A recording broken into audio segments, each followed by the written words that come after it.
raucous crowd, as you would expect. Two teams combined 30-2, Donny.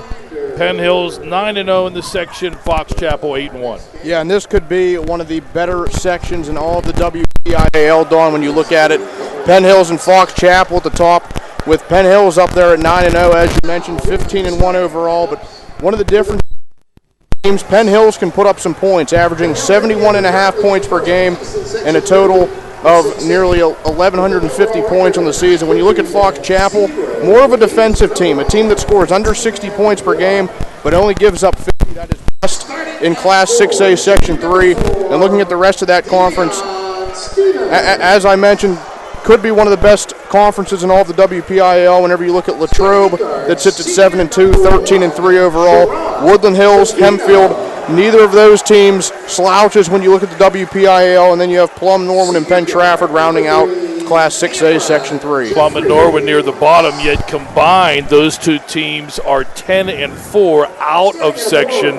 However, they're 4-14 in this very, very tough section. Fox Chapel's only loss of the season was earlier this year as they fell to the Penn Hills Indians at Penn Hills by a score of 62-59. That's saying something because they were down big early in that game, Donny. Yeah, and I can expect we can both expect big things in this game, Dawn, being that first matchup was so close. But like you said, Fox Chapel had to come back from down big in that game to cut it to just a 3-point loss. So we got to look for that in this game as well. This should be a very good matchup. Senior night for Fox Chapel, so some emotions running through some of these players, and a near sold-out crowd, probably one of the bigger crowds I've seen in my time with MSA. All right, the starting lineup's being announced. Donny, you can check the starting five for Dan DeRose Indians and Zach Skrinjar's Foxes. Let's take a look at Penn Hills first. Sharon Shafino will start, 6'2" guard. He's a senior. Cameron Jeffries, a 5'11" senior. He will play guard. Davion Stevens, a 6'5" junior. He'll be doing things down low, but can also play a little bit at the guard position. Then we go down a little bit. Shavar Williamson, a 6'5" senior, and Julian Bennett, a 6-foot senior. So senior-heavy starting lineup for the Penn Hills boys basketball team. And looking at Fox Chapel, Carson Cohen, the 6'1" junior. Ben Kelly, a 5'11" sophomore. Jake Livingston, the 6'5" senior, along with Michael Snowball, a 5'9" senior guard. And to round things out, Dimitri Spina, the 6'1" senior. So we see a lot of seniors on the court to start things out. Fox Chapel going with 3 seniors, as well as a junior and a sophomore. So we'll see who comes out on top in this one. Both of the teams with just one loss on the season. Penn Hills, started this century with a WPIAL championship. Sharon Shafino's cousin, Drew Shafino, was magnificent, leading Penn Hills to the 2000 WPIAL basketball crown. They won another one 3 years later in 2003. Meanwhile, Fox Chapel, their last WPIAL title, 1977, 40 years ago. The Foxes were the kings of the highest classification, which at that time was Class AAA. Donny, you also have our trio of officials for this evening's contest. Yeah, tonight's officials, Mark Shaw, George Malinowski, and Sonny Bruni.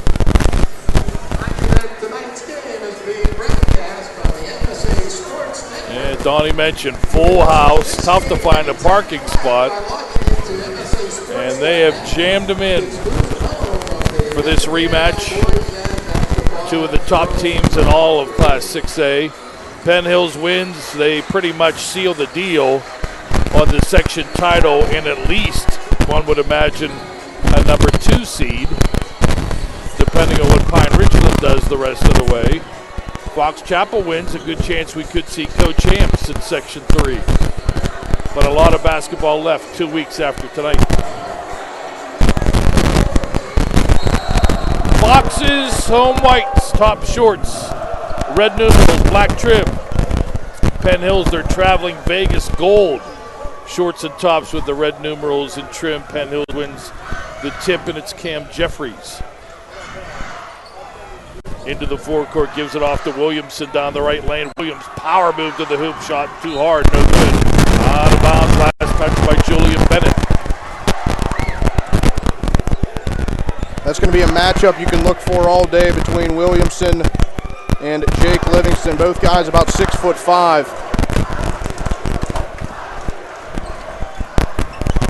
Fox Chapel quickly into the forecourt, bucket by Jake Livingston.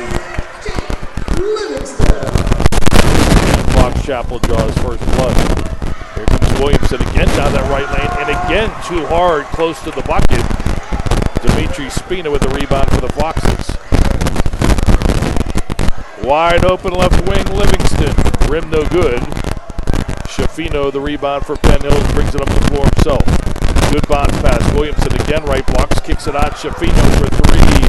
No. Back of the rim, no good. Ben Kelly with the rebound. Quickly up, Cohen. They swing it around. Wide open three. Kelly. Rim no good. Rebound Stevens. Quick pace to this one early on. Jeffries near wing. Lobs it into Williamson. They've been looking for him. Kicks it out. Three is good. Julian Bennett, right corner.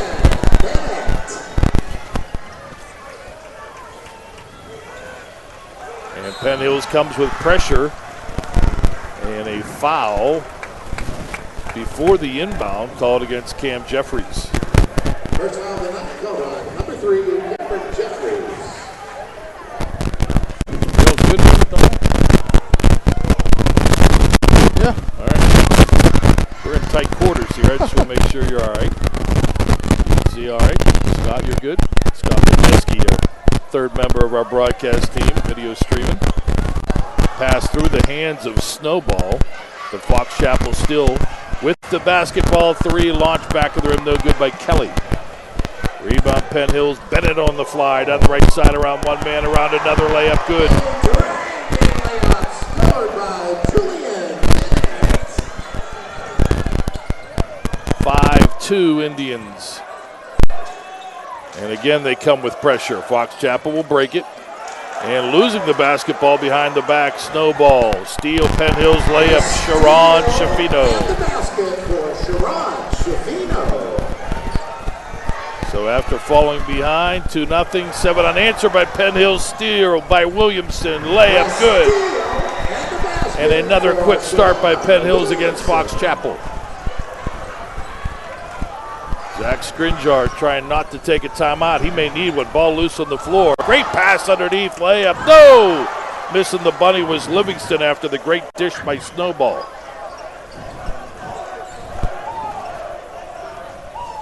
Snowball trying to save possession and pick that ball up. Was tripped over a Penn Hills player and threw a behind-the-back pass to Livingston, who could not finish. Now a foul on Fox Chapel. Number 13, Jake. Only a few minutes in, but if Fox Chapel falls behind by any more, Coach Scrinjar might need to look to taking an early timeout to get his team calmed down. I know some coaches hate those early timeouts, but you don't want to do what they did at Penn Hills, a travel against Shavar Williamson. That time working the left side of the floor for the first time. We've seen him dominating early on the right side.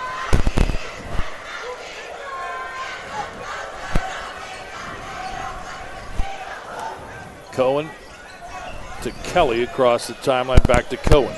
Fumbles it, gets it back. Livingstone in the paint, shot good.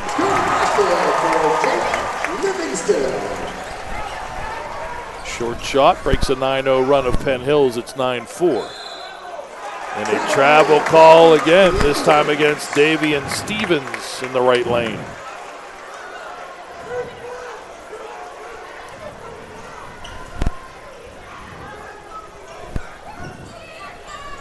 (9-4) Penn Hills. And again, the Indians come with pressure. And again, Fox Chapel able to break it across the timeline. Snowball in the corner. Livingston, back of the rim, no good. Rebound Stevens for Penn Hills. Up the floor they come. Bennett, nice move around a man, but his layup rolled on the side of the rim and falls out. Dan DeRose gets ready to check in a couple of players, as does Zach Skrinjar in this high pace. Missed by Carson Cohen from 10 feet. Penn Hills back the other way. Stevens, great job. The pass was behind him. The long reach, he was able to grab it and then reverse layup good. The 11-4 Penn Hills. Breaking the pressure is Kelly. Livingston, he's been busy, and he's been hot. He has all 6 Fox's points on the foul line jumper. Schifino back, pulls up, 8-footer, no good. Rebound by Snowball. It looked on early on, Fox Chapel wanted to get the pace of this up and down quick. Now it seems they're slowing things down a bit. Yeah, Penn Hills was able to match it and even outdo it, really. Penn Hills using its quickness to jump out to an early lead. So Fox Chapel wanting to slow things down. Indians, great mix of quickness and height. 3, top of the key, good! Jake Livingston having a night. All 9 Fox's points as Fox Chapel trails by 2. Under 3 minutes left. Stevens to Jeffries, quarter number 1. Jeffries the slow dribble. Now working inside, Williamson. He was trying to hit Schifino in the far corner and he ended up throwing it away. Williamson may have been better served just taking it to the hole. And now we see Livingston coming out of the game. I don't know what Fox Chapel can do without him, because so far he has all 9 points, but we'll see. Livingston needs some time off, but we'll see if the Foxes can get things going without him on the floor. Tarver and Eubanks check in for Penn Hills. Up the floor comes Cohen. Pulls up, jumper good. Someone other than Livingston on the score sheet for Fox Chapel. Brennan Hill also out there now for Penn Hills. To Tarver, top of the key, left side, it's Jeffries. Cam Jeffries down the heart of the paint, shot, no, what's the foul? Contact made, it's going to be a block.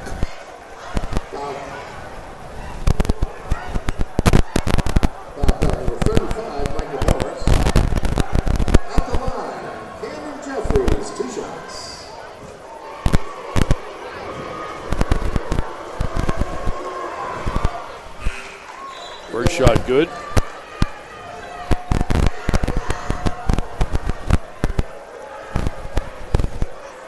I think the official thought that the bucket went. Yeah, there's some confusion here.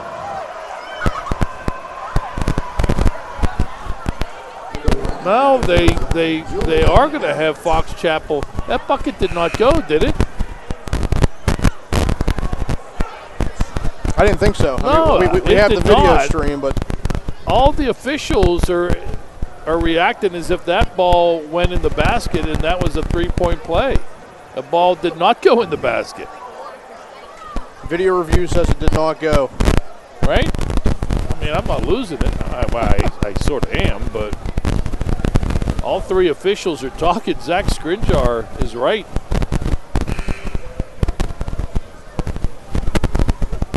Wow, they are going to give him the bucket and the point. That is a huge break for Penn Hills if it stands. Now the official over to the scores table.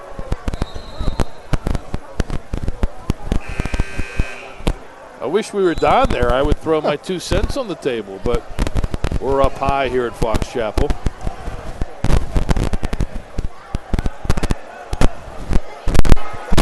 That break, a bonus point, if you will, for Penn Hills. And they lead 14-11.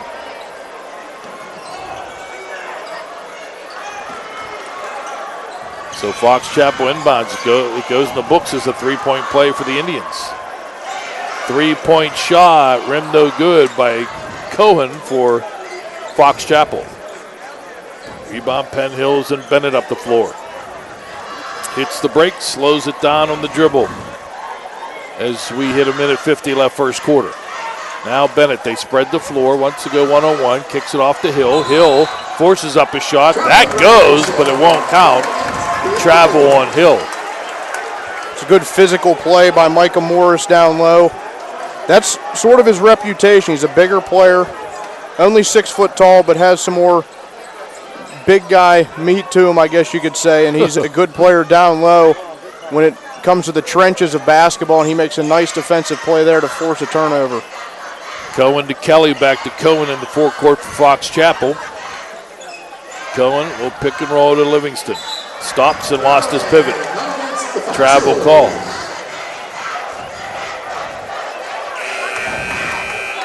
Minute 24 left.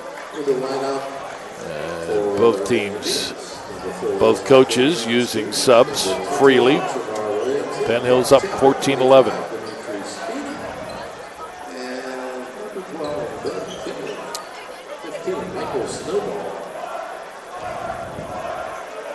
See, now if they had us down there, they could have used a video replay. That'd be a first. Fumbling the ball, kicking the ball, Davian Stevens, but he went right to teammate Julian Bennett for the save for the Indians. Bennett left side on the drive. Contact made, offensive foul. On Bennett taking the charge, Carson Cohen.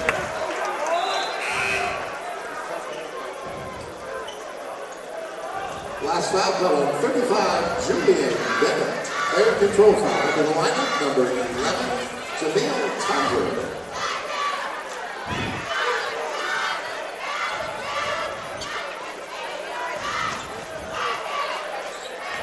Indians with pressure. Fox Chapel breaks the pressure. Forecourt at Snowball. Right side Cohen drives, kick out to Kelly. Left wing. Kelly to Snowball. Takes off, stops, 10-footer, window no. From the left wing, rebound by Penn Hills. Jamil Tarver. Up the floor, Shafino to Bennett. Half-minute left, first quarter. Indians by 3 with the basketball. Williamson fumbles, but picks it up and gets it to Bennett. He comes way out by the Fox's head at midcourt. And will dribble and dribble and dribble as the clock winds down to 10. Now Bennett in motion. Gives it to Eubanks. Cutter to Shafino, but he's called for the travel with 5.8 left. Handful of traveling calls so far called on Penn Hills. Don't really want to say the team is being undisciplined, but you got to clean that stuff up. This is expected to be a close game, and you know, you can translate that in any sport. You don't want that to slow you down. Long three-point shot. Kelly hits it at the buzzer. And we go to the break. Deadlocked. End to one. Fox Chapel 14, Penn Hills 14. It's WPIAL Basketball 2017 here on the MSA Sports Network.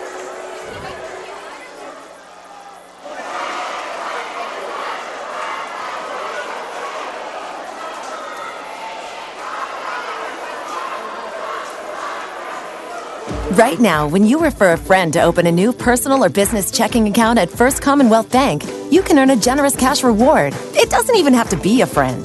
Could be a relative. Could be a Bruins fan. Could be that guy over there with the weird hair thing going on. It doesn't matter. Refer anyone to open an account and it will really pay off for you. They'll even get a cash reward themselves, no matter who they root for. First Commonwealth Bank, member FDIC. Learn more at a local branch or visit fcbanking.com. When looking to replace your athletic field, choose ProGrass, First in Turf. ProGrass has installed over 500 fields in the U.S. Getting the best artificial turf for your field depends on both the product and the partner you choose. That's why architects, athletic directors, and players choose the ProGrass Performance System. ProGrass maintains an active presence in the synthetic turf industry as members of the Sports Turf Management Association and the American Sports Builder Association, and is proud to be recognized as the FIFA preferred manufacturer. Call ProGrass today, 866-270-6003, or visit them on the web at www.progressturf.com. ProGrass, First in Turf. Don Rebel, Donny Chedrick at a full house at Fox Chapel. Foxes begin the second quarter with the basketball. Missed shot, one and done. Penn Hills with it. Tie game, 14-all. In this battle for first place in Section 3, Class 6A. 10-footer left side shot no good by Jason Eubanks of Penn Hills. Fox Chapel with the rebound on the run. Bounce pass by Kelly, hit a leg in the corner. Fox Chapel tracks it down, but now errant pass picked off as Tarver got a piece of it. Into the forecourt for Penn Hills, it's Eubanks. Now he'll reset to Bennett, right side. Between the circles, Tarver, left side three, good. Jason Eubanks, deep left corner, or left wing. Penn Hills back up 17-14. Again, pressure by Penn Hills. They bring that all day. In the paint, maybe getting away with the travel. Cohen, wide open was Livingston. It was almost like you put some pepper in water and then you put a thing of soap in it and the pepper just scatters. That's what the Penn Hills defense did around Livingston. Yeah, it doesn't get much easier than that. That's a great look. And Livingston really a wide open play right underneath the basket. And whenever that's one of the best players on the floor, you can't leave him unattended. He has 11 points already out of the Fox's 16. See, I watched my Bill Nye the Science Guy. Donny, you probably don't even know who he is, do you? No, I used to watch Bill Nye. Oh, do you? Okay. Middle school health class. There you go. Right lane drive, bucket good. Davian Stevens, and he is fouled. Foul's got on 35, Michael Morris. Into the lineup, number 13, Jake Livingston, and at the line, Davian Stevens gets one shot. Michael Morris, his second foul in limited time for Fox Chapel. Put Stevens at the line. There's a traditional three-pointer. 20-16 Penn Hills. Breaking the pressure is Kelly. Cornered, launches a three, good. Lead back to one. 20-19 Indians. In trouble in front of the Fox Chapel bench was Jeffries, but does a nice job to get it to Stevens. Back to Jeffries, who resets between the circles. Bennett to Stevens. Looking at that right lane. Doesn't go. Now looking, trying to get it to Williamson. What a battle Williamson and Morris are in. Right block. Shot by Penn Hills, no good. Williamson rebound. Called for the offensive foul as he tried to bowl over Michael Morris. More physical play down low, and Morris 5 inches shorter than Williamson, coming in at 6 foot against the 6'5" Williamson. And you mentioned the jostling that was going on down low between the two, and that time Morris got the best of him, drawing an offensive foul. Williamson comes out. It's his first foul. Team fouls even at 5. Whistle in the backcourt. And a call against Sharon Shafino of Penn Hills. I said they're even at 5. They're even at 3 now. Penn Hills, their 4th team foul. My apologies. So relatively clean thus far in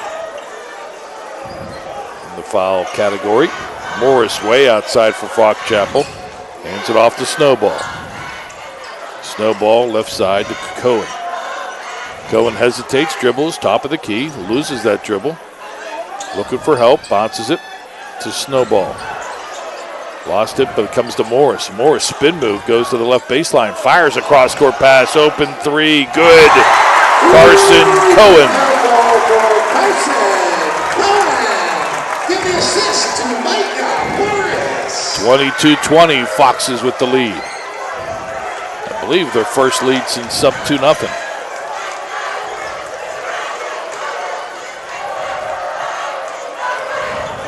Drive right lane, shot no good by Jeffries. He was looking for a whistle, none forthcoming. Fox Chapel back the other way. Kelly shake and bake out to Morris. Morris. He might be launching a three, does not. Gave Zach Skrinjar a little scare there. Snowball dribbling out by half court. Harassed by Cam Jeffries. Snowball gets it to Livingston, left wing. Livingston slow dribble, handoff.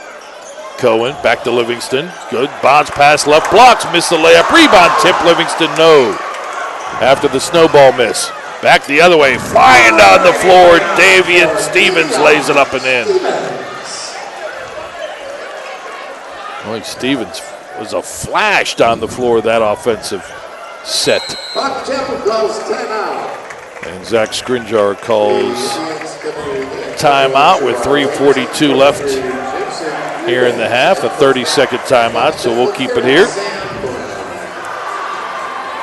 7 points now for Davion Stevens. He leads the way for for Penn Hills on the Fox Chapel side, as I was getting ahead of myself. 11 points for Jake Livingston. He still leads the way. He had 9 in that first quarter. But now it has evened out a little bit more for the Foxes, and it's even on the scoreboard.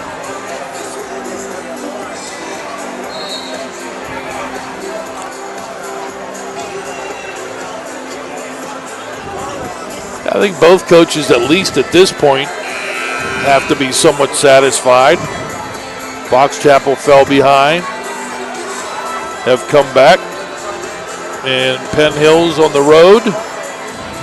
I don't know that they have played their best game, especially offensively, with, as you mentioned, Donny, several travel calls, a couple offensive charges. But nonetheless, deadlocked. Carson Cohen brings it up the floor. And an aggressive blocking foul on Julian Bennett, who went for the steal, and the two collided.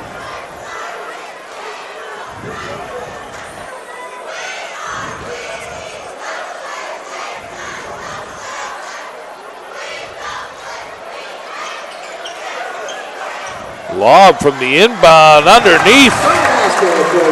Jake Livingston, what an inbound right in front of the Penn Hills bench. Put up and in.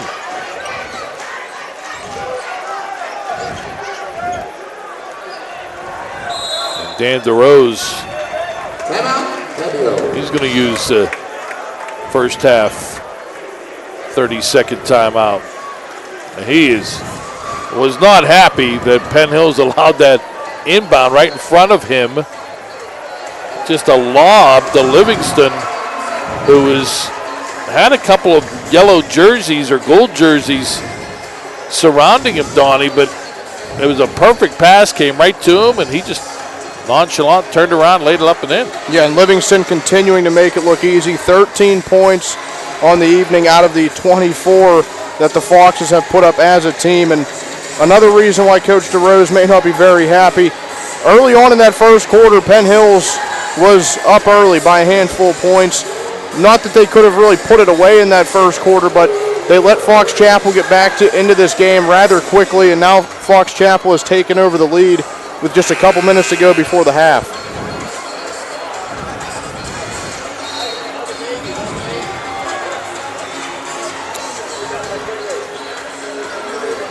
Indian ball, they trail by 2. 3:17 left.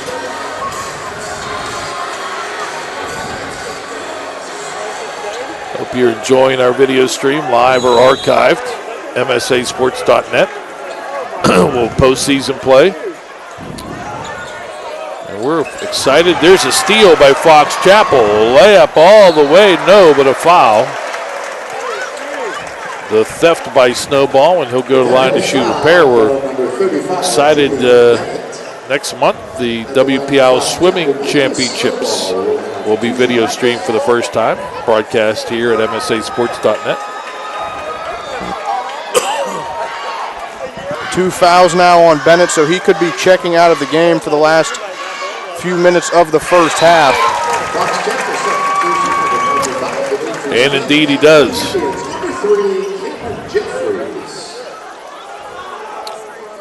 6-team foul on the Indians, so the next one puts the Foxes in the bonus. First shot good, second shot short. Rebound Williamson with an exclamation point. Up the floor now, it's Cam Jeffries. Between the circles, looking for Williamson, now guarded by Livingston. Man-to-man for the Foxes. So a drive down the left lane, shot by Jeffries, no good. Rebound Fox Chapel. Long pass up the floor, layup by Kelly. No, maybe a piece of it going up by Jason Eubanks of Penn Hills. And the Indians once again into the forecourt and will slowly reset. Jeffries to Schifino. Pass behind him, he adjusts, layup good.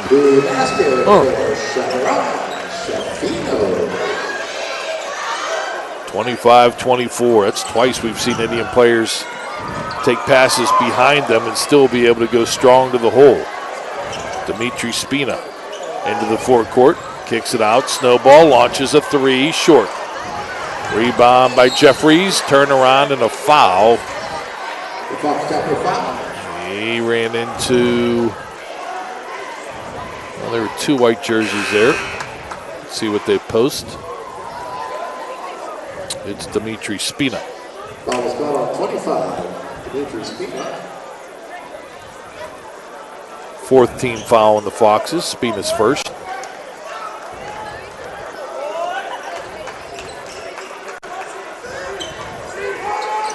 Indians basketball. Jeffries to Schifino. He launches a three. Oh, he banks it in. MSA Sports.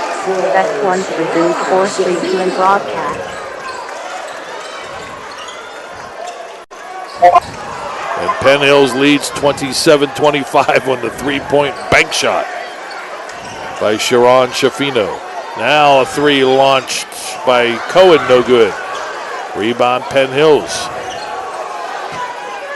Long pass up to Jeffries, drives baseline shot, stuffed by Spina. Offensive rebound, put back no good. Another offensive board, put back no good. Another one good. Two cracks for Brennan Hill, the second he finally puts in after he missed and Williamson missed. Both on offensive rebounds. Too many chances. Spina, corner, three, good.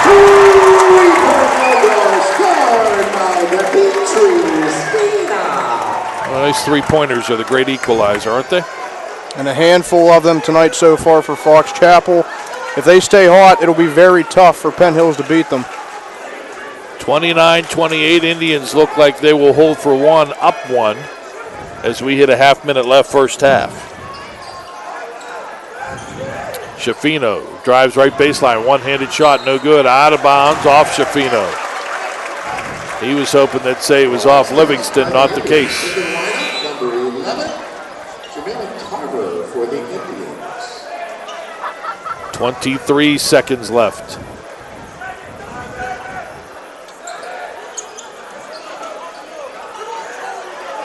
Fox has got to get it in, and they won't. 5-second violation. Ben Kelly. He wanted to. Penn Hill substitution, 21, Siobhan Williamson. But nobody open. Good defense by Penn Hills. Number 30, Sam Brown.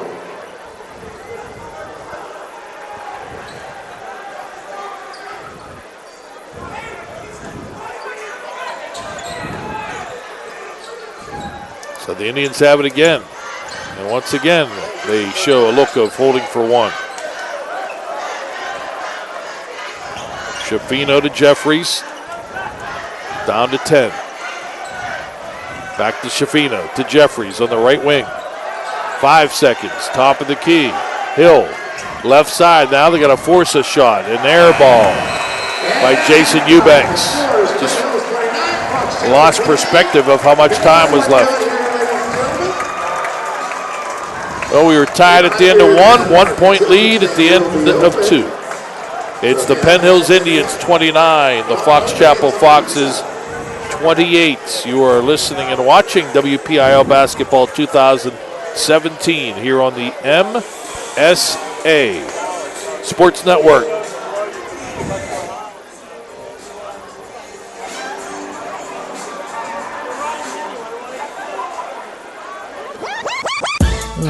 What am I going to do about this year's promo? What the? Don, it's me, Sam Hall. All you need to do is say, for the inside scoop and an entertaining update of district boys and girls high school basketball, tune into the WPIAL Roundball Report every Wednesday night at 6, only here on the network. Well, thanks, ghost of co-host past. But you should strongly consider bringing me back. Please, help! The traffic never stops. It's like a Georgia Titus offense. God! That's the WPIAL Roundball Report every Wednesday night at 6 p.m. on the MSA Sports Network. People ask what drives me. It's the respect I have for my opponents, the trust I have in my teammates, a coach who treats me with dignity, and a university that has faith in me on and off the field. That's what keeps me focused, why I practice harder, play my heart out. I play to win. I play for Carlo. Tell us your story using #WhatDriveSYou. Carlo University, a proud sponsor of the MSA Sports Network. The team at UPMC Sports Medicine doesn't just rebuild wrists and knees. They build better athletes. Athletes at every level who want to get stronger and faster and prevent injuries. Fact is, no other sports medicine program in the region is more experienced when it comes to treating, training, and inspiring athletes. UPMC, the official healthcare provider of the Penguins, Steelers, and you. Find out more at upmcsportsmedicine.com. MSA Sports broadcasts are now available on both Android and iOS devices. Just navigate to the game of your choice, and on your mobile device, press the arrow or play button. It's that easy. No app needed. No matter where you are, MSA Sports content is available at your fingertips via your iPad, Android phone, iPod, and iPhone. Anytime, anywhere, always there. The MSA Sports Network. When looking to replace your athletic field, choose ProGrass, first in turf. ProGrass has installed over 500 fields in the U.S. Getting the best artificial turf for your field depends on both the product and the partner you choose. That's why architects, athletic directors, and players choose the ProGrass Performance System. ProGrass maintains an active presence in the synthetic turf industry as members of the Sports Turf Management Association and the American Sports Builder Association, and is proud to be recognized as the FIFA preferred manufacturer. Call ProGrass today, 866-270-6003, or visit them on the web at www.progressturf.com. ProGrass, first in turf.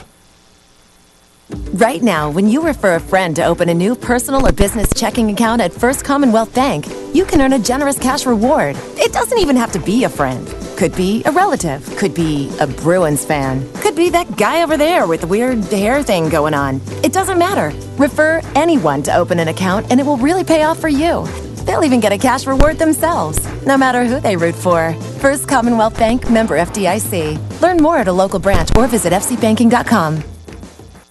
This is Josh Roundtree from the PIHL Power Play Show at MSASports.net. Along with Kevin Zilmansky, we plan to bring you the best high school hockey talk in Western PA this season. We'll cover every classification, AAA, AA, Single A, and D2. All right, D2, Gordon Bombay, Charlie Conway, the Bash Brothers, Kevin. Wolf the Dennis Stenson, the Flying V? No, Kevin, it's Division 2.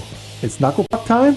All right, it's Knuckle Puck time. It's the PIHL Power Play Show sponsored by Chatham University every Wednesday night, 8 o'clock at MSASports.net.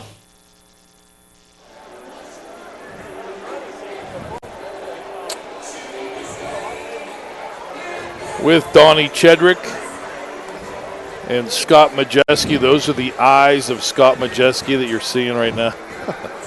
He's sly as a fox. I'm Don Rebel. And a good one as expected. 29-28, Penn Hills leads Fox Chapel at the half.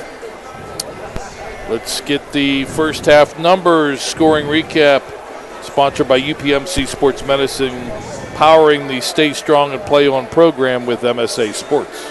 Well, Don, first taking a look at the visiting Penn Hills Indians, 7 points apiece for Shafino and Davion Stevens. And then when you look at other players on the starting lineup, 5 points for Julian Bennett, 3 points for Jason Eubanks, 3 points for Cameron Jeffries, and a couple guys off the bench adding some totals, but also another starter, Shavar Williamson with 2, Brennan Hill with 2 as well. And then when you move on to Fox Chapel, taking a look, one guy has really stood out when you see the Fox Chapel Foxes, and that is senior Jake Livingston, 6'5" senior, 13 points in that first half for him. He had 9 in the first quarter.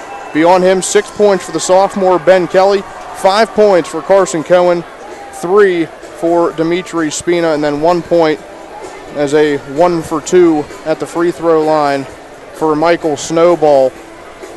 So we'll see what we get in the second half. If we get more of this, it will be a very good game. Any specific message if you're either coach? Like I said, with a couple minutes left in the half, I think both coaches, they're not totally satisfied, but can't be too disappointed. I think for Penn Hills, what Coach DeRose may want his team to do is to push the pace like they did into that first quarter, because that was really what sent Fox Chapel off a little bit. That let Penn Hills get a little bit of a lead, and since we have seen that shrink, we have had a couple turnovers in that first half from Penn Hills, a handful of travel calls and a couple offensive fouls, but if Penn Hills can clean that up, so cleaning up the fouls and continuing to push the pace, have more quickness than Fox Chapel, Penn Hills can see itself winning this game. And then for Fox Chapel, feed the big guy down low. Jake Livingston, 13 in that first half, and really it was hard to stop him. There was one time where he was completely unguarded, but then another time we see Fox Chapel throw it in from nearly half court and they get it to him down low, and he's able to put in an easy 2. So Jake Livingston hasn't done much wrong tonight. Continue to get him the ball, and Fox Chapel can win this game. And keep hitting behind the arc if you're the Foxes, too. That I thought was a big key for them in the first half. Yeah, a handful of threes for the Foxes, really from guys all around. Cohen had a 3, 2 threes coming from Ben Kelly, a 3 ball for Jake Livingston as he can shoot it outside as well, and then a 3 from Dimitri Spina. So a handful of different guys in this starting lineup, and really on the whole roster for Fox Chapel that can shoot outside. That can be deadly if you get that going in any game. Second half coming up, 29-28. Penn Hills leads Fox Chapel here on the MSA Sports Network.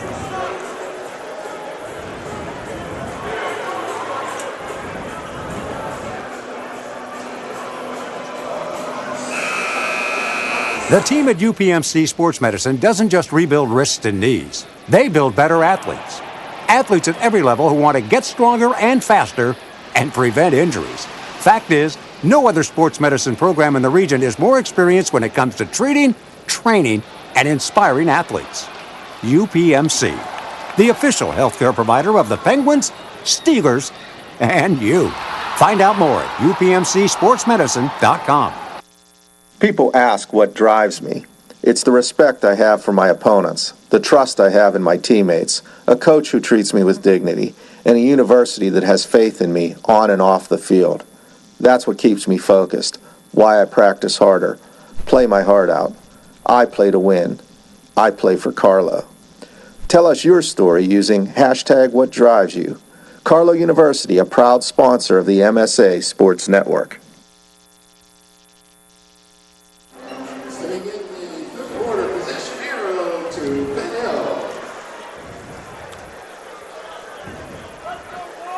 Don Rebel, Donny Chedrick, Scott Majeski.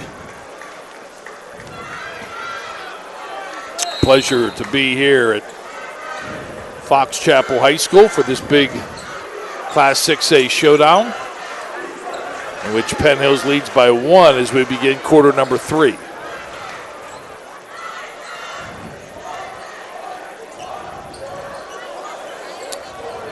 Williamson way outside to Shafino, right in front of the Penn Hills bench. Bounces to Jeffries, lob to Williamson, down the left lane, shot up, no good. Had his hands on the rebound, but lost it out of bounds.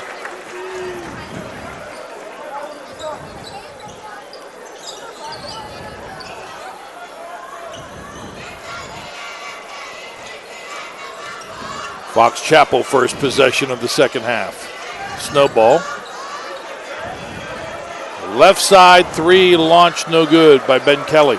Offensive rebound though, nicely done. Carson Cohen tracked it down on the right baseline. Turned around, didn't see a gold jersey, so he took it to the hole himself and lays it in. Yeah, no, oddly enough, that was a pretty easy route to the basket for Carson Cohen. Normally there'd be a Penn Hills defender down low. He saw an open lane on the baseline, he took it. Foxes by one. Williamson, 12-footer, no good. Ball tipped up in the air, controlled by Livingston for Fox Chapel. Snowball across the timeline to Cohen. Cohen, dribble with the left hand. Back to Snowball, left wing. Now left elbow. Punched away as he tried to give it to Cohen. Penn Hills with the steal. Up the floor, layup, blocked. Eubanks, Dan DeRose can't believe it wasn't goaltending. It was blocked on its way to the hole. Fox Chapel back. Carson Cohen with the lay-in.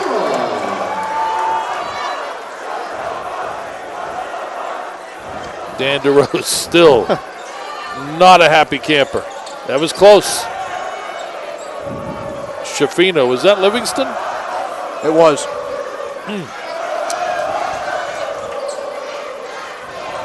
Anybody else would have some serious hops. Ball deflected, stolen by Fox Chapel. Penn Hills rough going. They're in their half-court set here in the third quarter. Carson Cohen way up by half court to Livingston. Hands off to Cohen. Down the left side. In traffic, puts it up. No, but a foul. The Penn Hills foul, number 3, Cam Jeffries. Cam Jeffries, the personal. Foxes to inbound the basketball, leading by 3. Inbound Livingston powers his way to the hole. Shot no good. May have forced it. Up and over Stevens. Now the Indians come back. Nice move by Jeffries. Got around his man. Didn't get any help. The Foxes on defense, and he lays it up and in. 32-31. 10-footer no good by Carson Cohen. Rebound Penn Hills. Here they come. Down the floor. Shafino layup. Good. Great outlet pass after the rebound, and Shafino lays it in, and Penn Hills back on top. 33-32. Across the timeline comes Snowball. Corner to Spina. Jump shot top or at the foul line. Livingston misses. Now Foxes have gotten cold. Jeffries into the forecourt. Gives it to Williamson, and he traveled before the jumper just inside the free throw line. There's another travel, Dawn. We mentioned that being an issue for the Indians in the first half, and we get one early in the second half. Beyond that little run that the Indians just went on, it was a slower start to this third quarter than I'm sure that whole team wanted it to be. Coaches will tell a big man underneath, when you get the basketball, just go up strong. And I think Williamson, even though he got that ball at the free throw line, should have done the same thing. When he hesitated, that's when he lost his pivot. If he just goes up with that jumper right away, he's in good shape. Snowball, right wing, forces a pass in. Good job by Kelly to get it to Spina, who's fouled from behind.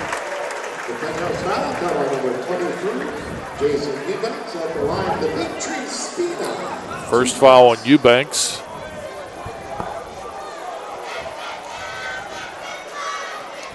.418 left third quarter.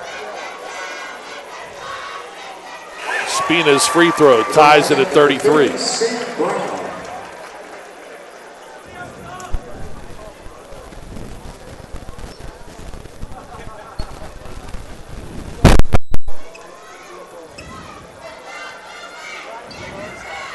Second shot, and the Foxes lead 34-33.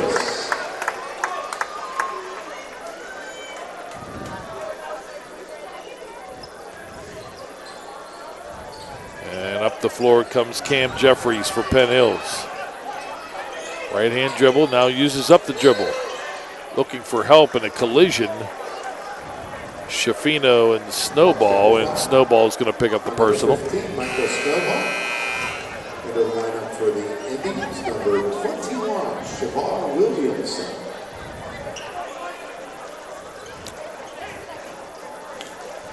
Williamson back in for the Indians. As we near the midway point of quarter number 3. Williamson with the basketball, but a push. I think they're going to get that on Michael Morris from behind. Morris did a nice job going one-on-one against Williamson in the second quarter. You're going to have to sometimes foul the big guy. That's not when you want to foul with his back to the hoop. Yeah, and for being outsized, Michael Morris had a very strong first half. However, he picks up foul number 3 there, so he may be on the bench for a little while. Schifino to Williamson for 3. Back on the side of the rim, no good. Gets his own rebound, puts it up. Won't count. They say Williamson stepped on the baseline as he made the move from the far corner.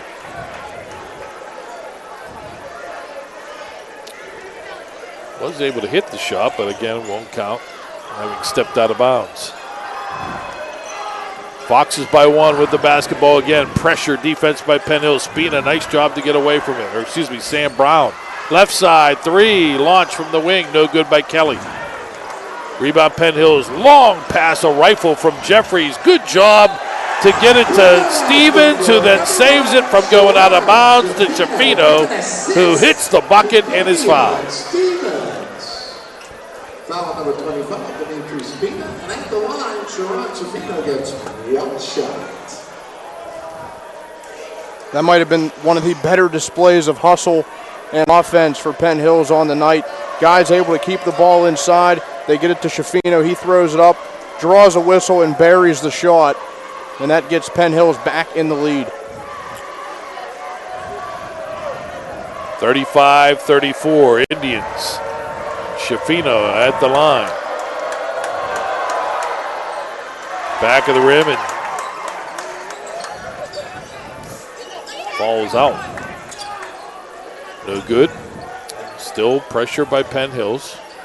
Sam Brown forecourt. Hands it off, Cohen. Kick out. Now it's the big man, Jake Livingston, driving down the right lane, lays it up and in.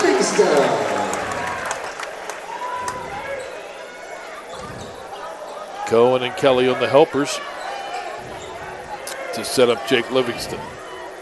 And now we are on the old teeter-totter, back and forth. Stevens drives, goes corner. Now 10-foot shot, good. Nothing but net for Jason Eubanks. Got a sweet shot, Eubanks does. That particular sweet shot puts Penn Hills back up 1. Kelly to Cohen, corner 3, no, missed by Spina. Offensive rebound though, the long rebound for Fox Chapel, ball loose on the floor, picked up by Penn Hills. Here comes Eubanks, 1-on-2, down the floor. Foul though before the shot, coming up against the Foxes. Fox Chapel foul number 12, Kelly before the shot. 4 fouls for Fox Chapel so far. Still 2 minutes to go in the third quarter. That could be another key, Dawn, when you look later into this game. The first team to get into the bonus and then subsequently the double bonus, that could be a huge advantage because getting to the foul line and putting home the free ones can separate a very close game. Alley-oop, Williamson with the slam. Brennan Hill, they don't mark him up any better than that. From the left wing, just lobbed it perfectly, and Williamson with the flush. And now a hold call against Penn Hills. They're going to get that one against Brennan Hill.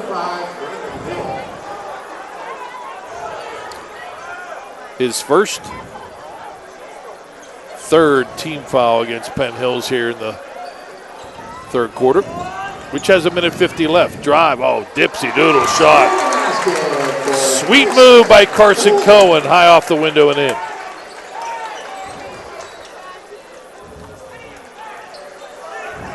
(39-38) Penn Hills. Drive down the heart of the paint, shot no good on the finger roll by Stevens. And a foul. I think they're going to get Hill again, coming over the back. Yep. His second foul in a matter of seconds. And Williamson gets a breather for Penn Hills. This is when you got to make hay as an opponent of the Indians. Big man goes onto the bench. Long pass deflected ahead. Snowball tracks it down and lays it up and in. They went with the home run pass. It was actually deflected ahead by Jameel Tarver, who was trying to get the steal. And the Foxes regain the lead. 3, launch, Jeffries, no good.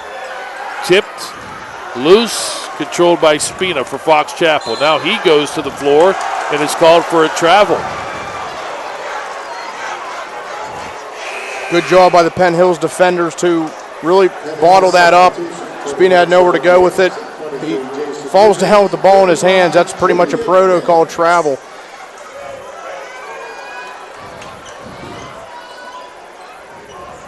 Minute 6 left in the quarter. Foxes by 1. Penn Hills with the basketball. Schifino drives left lane, spin move, and not the NBA yet. Not going to get away with that here in the WPIAL. Yeah, it'd be more interesting if they let them take 5 steps like the NBA.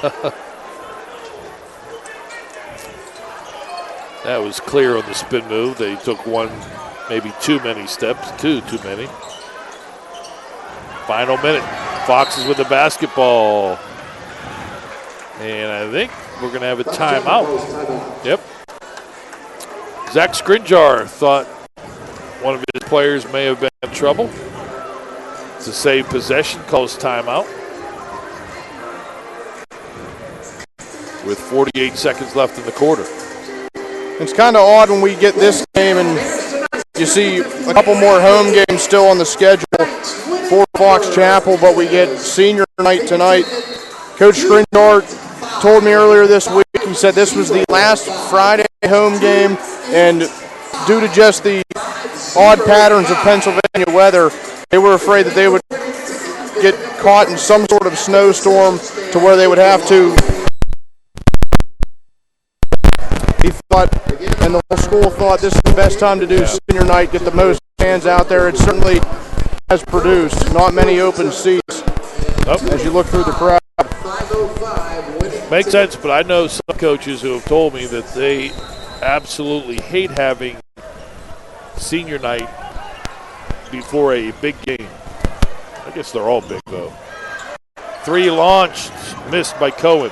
Livingston rebound for Fox Chapel, powers it up. He had Stevens all over him, but he would not be denied. Up and in. 42-39. Now wild drive by Jason Eubanks. He loses the basketball out of bounds. Could have been called for a charge there. He just was determined to come down that right lane no matter what. Again, the Indians looking to trap. Kelly across the timeline. Snowball, quick pass, Spina, layup, good. That's how you break that trap. Quick passes. 8 seconds left. Eubanks, top of the key, lost the basketball, loose on the floor. Fox Chapel has it. Can they get a shot off? They do, but it misses by Carson Cohen. Our biggest lead after any quarter. It's Fox Chapel 44, Penn Hills 39. WPIAL basketball. You're listening and watching here on the MSA Sports Network.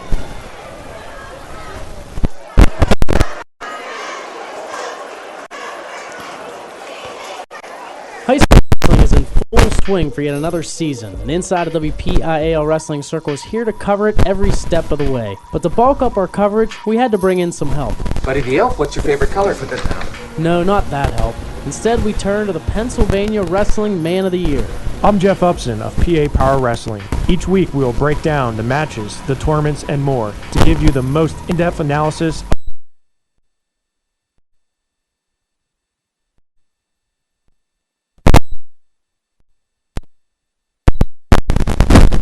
Make sure to follow the MSA Sports Network on social media this season for breaking news, scores, links to our articles, and much more. Like us on Facebook at facebook.com/MSA Sports and get in on the conversation with thousands of local sports fans. Follow us on Twitter at MSA Sports and check out our YouTube channel, MSA Sports WPIAL, for hundreds of video interviews with local student athletes, game highlights, and more. Whether it's Twitter, Facebook, or our websites, MSA Sports is the place to go for high school sports in Western Pennsylvania.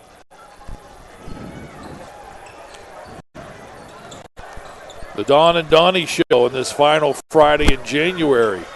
Fox Chapel with the lead in the basketball. Three-point shot no good by Ben Kelly as we begin quarter number 4. Boy, that would have been huge. Drive, wild shot no good by Stevens. Put back no, but a foul. Another offensive rebound by Penn Hills. And Sharon Shafino will go to the line. At the line, Sharon Shafino gets 2 shots. Spina's third.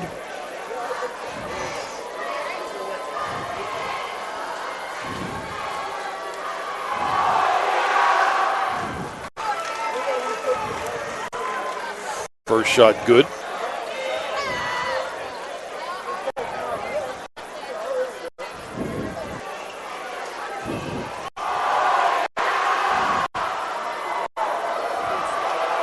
Second shot rattles and pops out. However, Snowball brings down the rebound off of what it looked like his foot, but the officials say no, it was off Stevens. He was right there, so. Now Penn Hills nearly with the steal. Stevens knocked it away, tried to save it, but stepped on the baseline. That may be another instance we see Coach DeRose not very happy. He wasn't happy after that block in the third quarter. Livingston smacking one up against the glass. It was really right down the middle. Could have been goaltending, but he got no call there. 2 long passes. Cohen, layup, good. And he is fouled. 2 long passes got Cohen into the corner. He drove baseline, laid it up and in, and is fouled. Eubanks, second personal.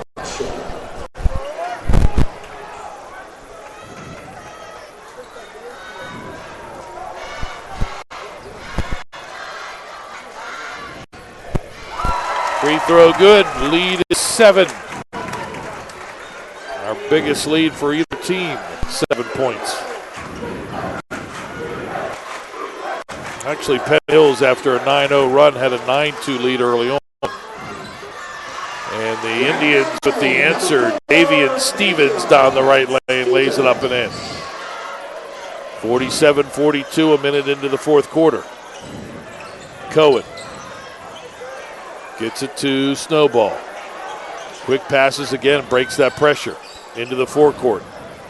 Cohen fakes right, goes left, now uses up his dribble, finds a wide open Kelly for 3. Up and in.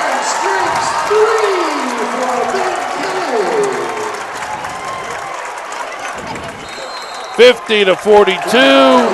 Dan DeRose calls timeout. 6:33 left in regulation. Fox Chapel 50, Penn Hills 42. It's WPIAL Basketball 2017 here on the MSA Sports Network.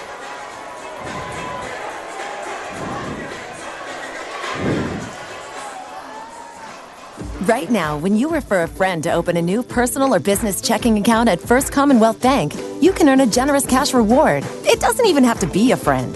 Could be a relative. Could be a Bruins fan. Could be that guy over there with the weird hair thing going on. It doesn't matter. Refer anyone to open an account and it will really pay off for you. They'll even get a cash reward themselves, no matter who they root for. First Commonwealth Bank, member FDIC. Learn more at a local branch or visit fcbanking.com.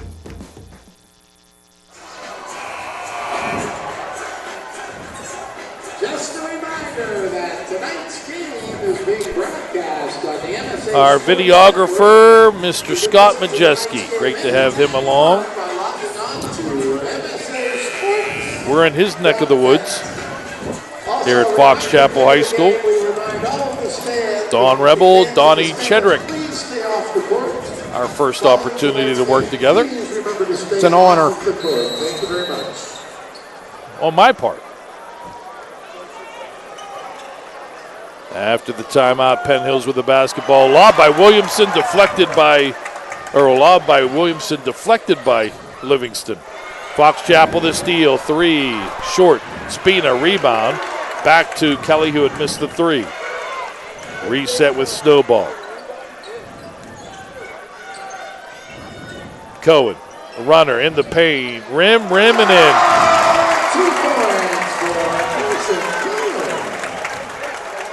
52-42.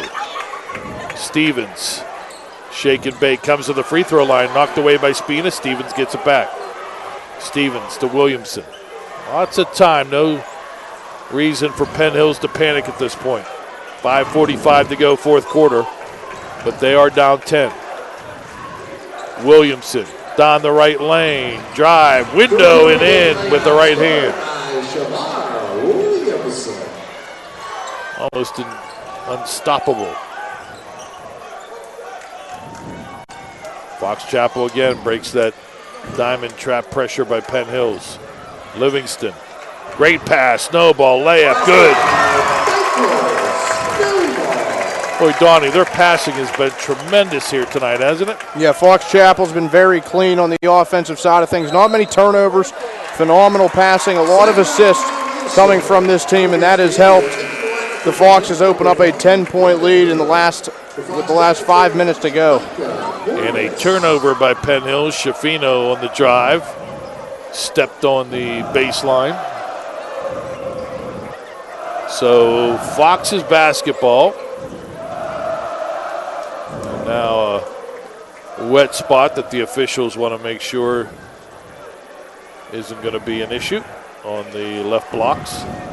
Literally on the left block.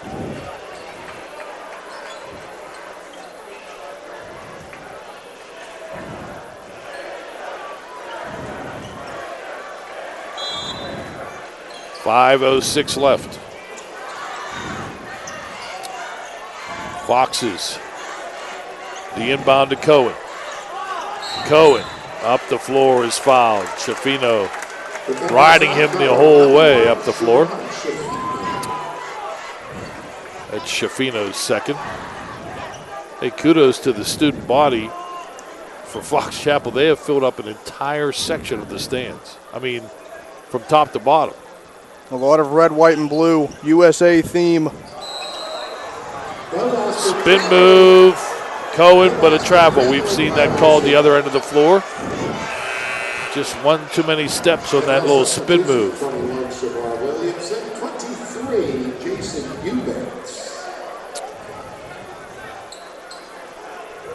So Penn Hills down 10 with the basketball. Under 5 minutes left in regulation. Stevens gets it to Williamson.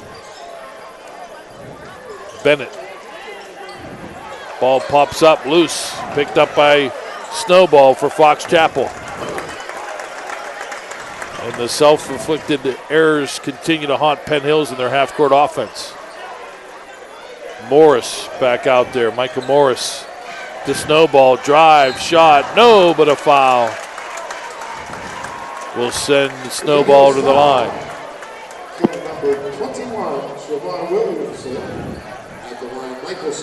Only the foul on Shavar Williamson, but only his second.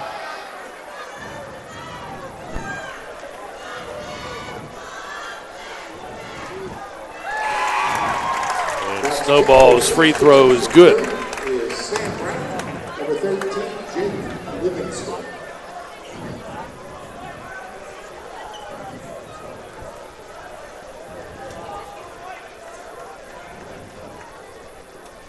Second shot, good. A dozen, the lead for Fox Chapel. Now a kick by Carson Cohen. And you just wait for Penn Hills to have some sort of answer here. Maybe a run.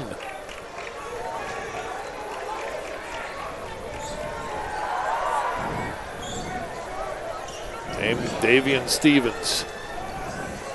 Indians spread the floor. Stevens way outside. Bounce pass in the corner. Eubanks, he'll bring it out. Finds Williamson in the paint. Turnaround shot, no, but a foul. And Williamson will go to the line to shoot a pair.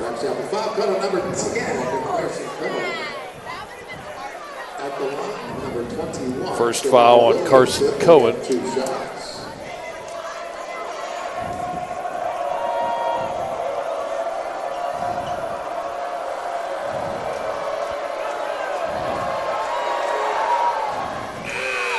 And Williamson hits. And then Kinley returned to the lineup for Fox Chapel.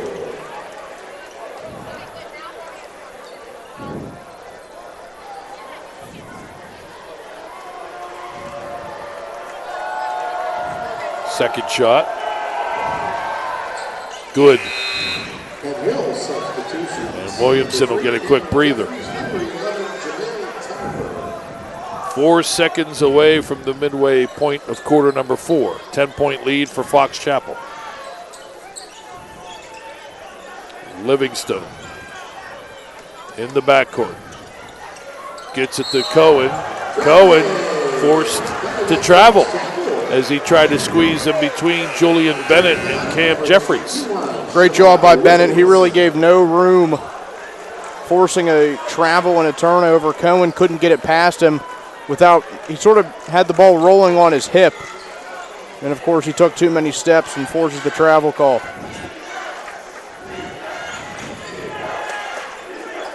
So Penn Hills trying to cut the lead to single digits. Schifino, top of the key, drives right lane, but is bumped on his way. And that'll send Schifino to the line to shoot a 1-on-1. Puts us in the bonus. And Dimitri Spina has his fourth. 1-1 into the lineup for the Indians. Number 11, Jamil Tarver.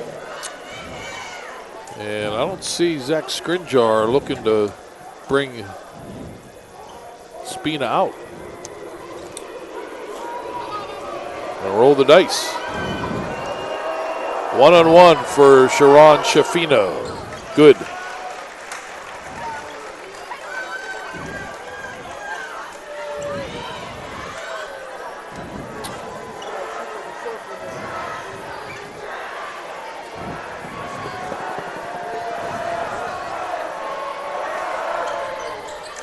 On both accounts. Steal by Penn Hills. Underneath, shot, no, tip, yes! Stevens gets the tip of the Jamil Tarver miss. And here comes that run. Indians down 6 with full court pressure. Livingston in trouble, bounces it up to Snowball. Here he comes, 3-on-1, left side, 3, miss, an air ball by Carson Cohen. Down the floor, the Indians. Stevens a 3, shot no good. Rebound Schifino, but he goes over the back to get it. A lot of frustration from Schifino immediately following that whistle. He gets the rebound, called for the over the back. Coach DeRose not very happy either. And they'll walk it the other end of the floor with 3:06 left in the fourth. And it'll be Michael Snowball shooting a 1-on-1. Both teams bonus the rest of the way. Michael Snowball will get 1-1.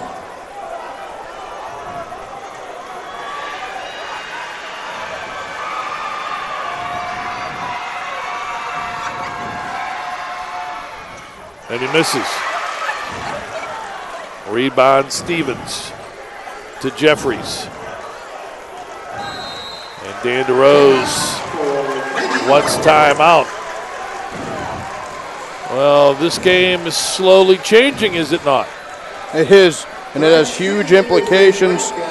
You take a look at the standings in Class 6A, Section 3 of the WPIAL. We mentioned pregame, Penn Hills up on top right now, 9-0 in conference play, 15-1 overall record. Fox Chapel right behind them, 8-2 with a 15-1 overall record. And a team you'll see make the playoffs, kind of a long shot at this point for the Latrobe Wildcats to win this division. 7-2 in conference play, 13-3 overall, but nonetheless a very good conference, one of the more powerful ones in all of the WPIAL. Mentioned Fox Chapel's only loss to these Penn Hills Indians. Indians' only loss came against, in a non-section game, Pittsburgh Central Catholic. The Vikings right now on the outside looking in Section 1 of 6A in the playoff chase. Williamson knocked away, gets it back, bounce pass picked off. Livingston with the theft. Now Livingston in trouble. Finally dribbles out himself, gets it to Snowball. Still in the backcourt to Carson Cohen, and Cohen is tripped up in the forecourt. Number 4, Davion Stevens. Davion Stevens, his first foul. It's a 1-and-1 for Cohen, and it'll be double bonus the rest of the way for the Foxes with 2:39 left in the fourth. Free throw good. 57-50. Big second half for Carson Cohen, the junior. He is now tied for the team lead with Jake Livingston with 17 points. Second shot, no good. The lead remains 7 for Fox Chapel. Forecourt at Stevens for Penn Hills, who got the rebound. Now Stevens dribbles out, reset. Shake and bake down the left lane. Stevens cut off to Williamson. Quick pass over. Jeffries, drive, shot, blocked. Getting a piece of it, Livingston. He then gets the rebound and is fouled. Well, he came out of nowhere to get a piece of that shot by Jeffries. Big advantage when you're 6'5", going up against a 5'11" Cameron Jeffries. Number 3. Cameron Jeffries at the line. Jake Livingston will get 2 shots in the double bonus.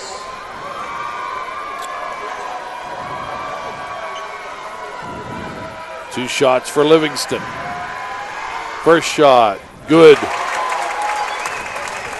Substitution 23, Jason Hubert.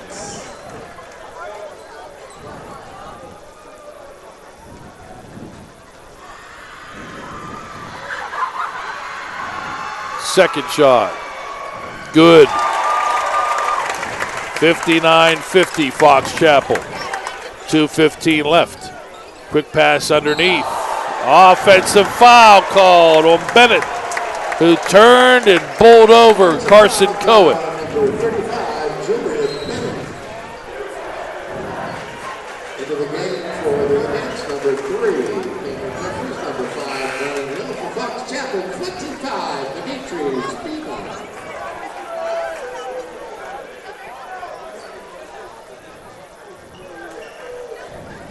Player control, so Fox Chapel not shooting the inbound snowball.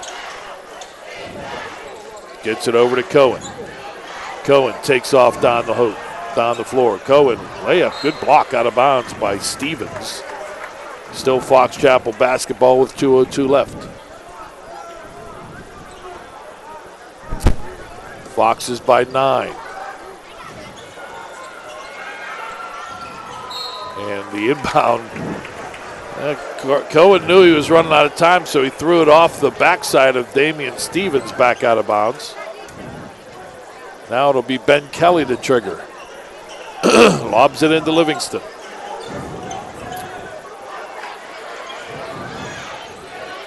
Livingston brings it outside with the dribble. Now uses up that dribble. Good man-to-man defense right now for Penn Hills. Nowhere to go for the Foxes. Snowball with it. And a timeout, Zach Skrinjar. Fox Chapel calls timeout. Snowball was engaged with Cam Jeffries in a one-on-one battle. 9-point lead for the Foxes, 1:42 left. The way Penn Hills can play defense, Donny, I don't know that we have reached the point in time where they need to start fouling, because Fox Chapel's proven they can hit them, but you certainly don't want to let too much time tick away as the Foxes have the basketball. And that's certainly a tough thing, especially in high school basketball. No shot clock, so if Fox Chapel is able to keep the ball in possession for a decent amount of time, it'll get to some point where Penn Hills really doesn't have a choice but to foul Fox Chapel. Now, another thing going against Penn Hills is that the Foxes have proven they can hit the free ones when put at the line, but a 9-point lead with about 102 seconds left. So if Fox Chapel can hold on for a long possession here and then eventually end it in points, that could be the dagger.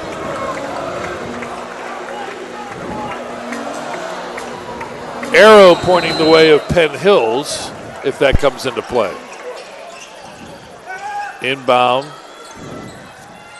Cohen. They work at Despino on the right baseline. Way back out the Snowball.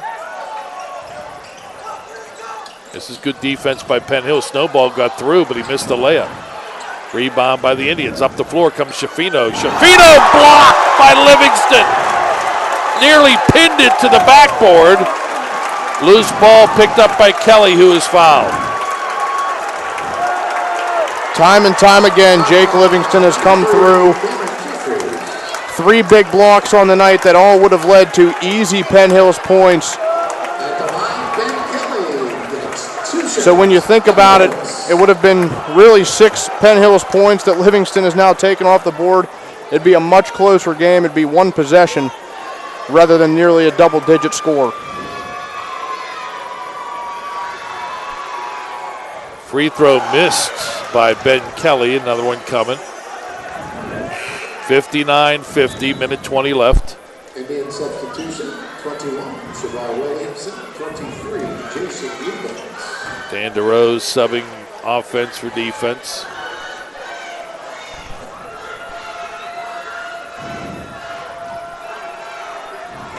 Second shot good, lead is back to 10.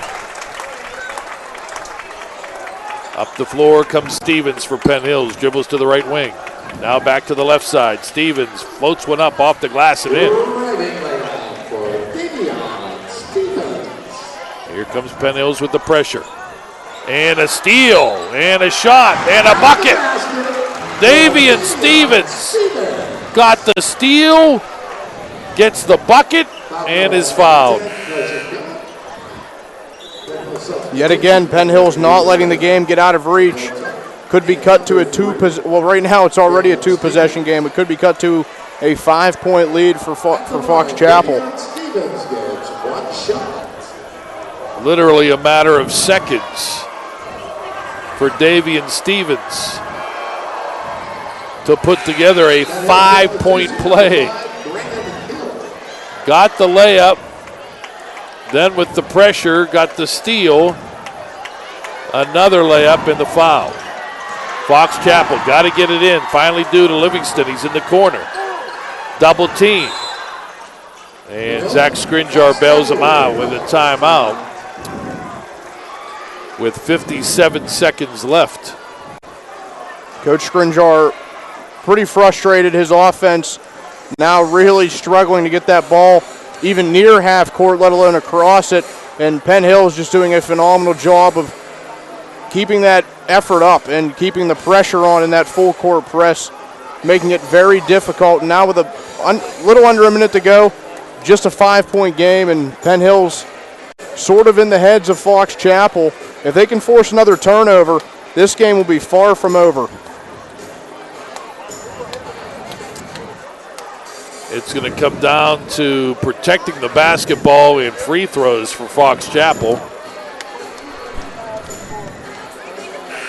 And Penn Hills, when they get shots, you got to drain them at this point. They're down 5 with under a minute left in regulation.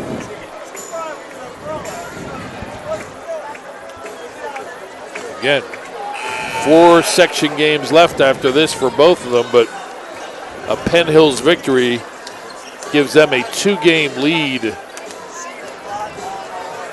And it would have to be a stunning collapse to see them not win the section title outright. Foxes win, though. Both teams tied for first place. Inbound to Livingston. Double team. Gets it over to Cohen. Cohen, 1 dribble and done. Now lobs it to Snowball. Good pass into the forward court to break that timeline.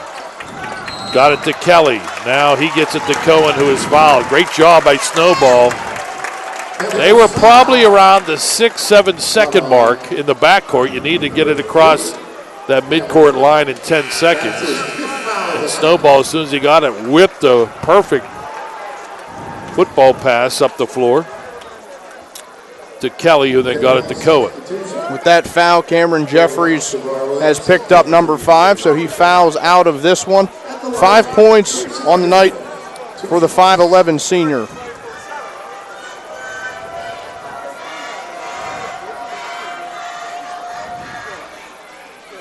Free throw good by Carson Cohen.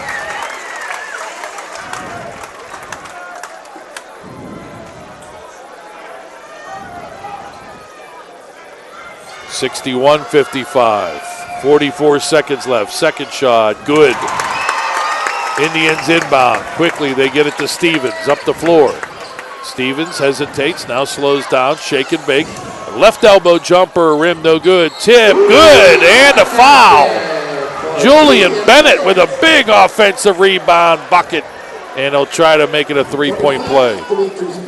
Could cut it to a 4-point lead if the old-fashioned 3 is converted. We're going to line up for the Indians. Number 11, Janelle Traver. Foxes only 1 timeout left. So his substitution is number 35. And with that foul, Dimitri Spina has fouled out. So now a guy on each side has fouled out of the game. Spina finishes with 7 points. Bennett, back of the rim, no good. Rebound, Snowball. Penn Hill's got to be more aggressive. Now a steal and an offensive foul by Davian Stevens. He got the steal, but when he made a spin move, he pushed off and sent Carson Cohen flying. That one's tough for Davian Stevens. That possession could have gotten it down to a 1-possession game.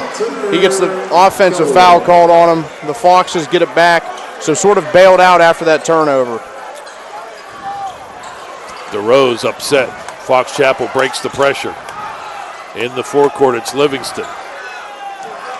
To Brown. Nice pass over to Cohen, who is fouled by Shafino with 15 seconds left. That was a big sequence.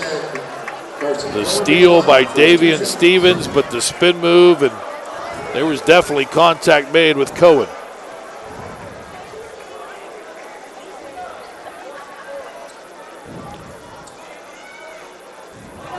Free throw missed by Cohen. This one not over. 15.7 left. 5-point lead.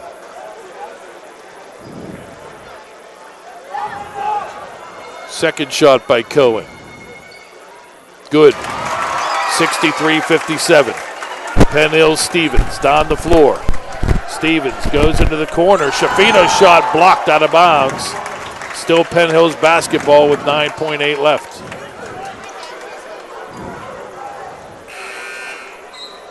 Penn Hill substitution to the 35, Julian Bennett. Number 5, Brendan Hill. Got to shoot 3 here, right? You would think so. Under 10 seconds, down by 6. I don't think there's enough time to get a couple 2-pointers. You got to go for a couple 3s. And the inbound, a foul on Penn Hill's Sharon Shafino.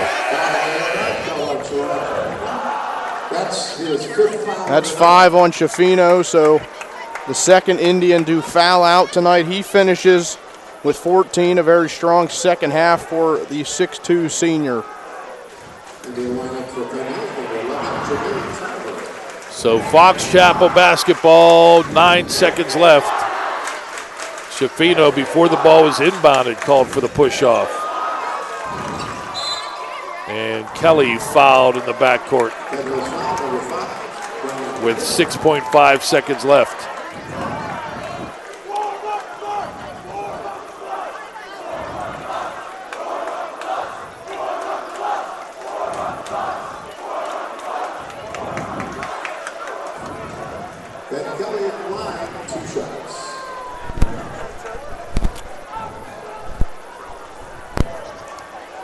Free throw good by Ben Kelly.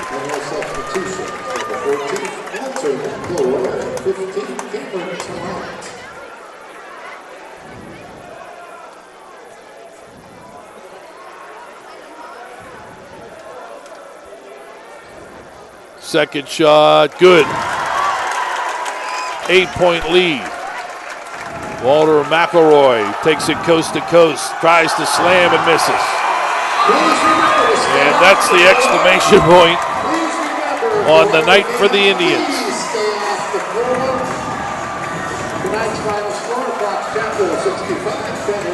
Our post-game show is coming up. Final score, the Fox Chapel Foxes 65, the Penn Hills Indians 57.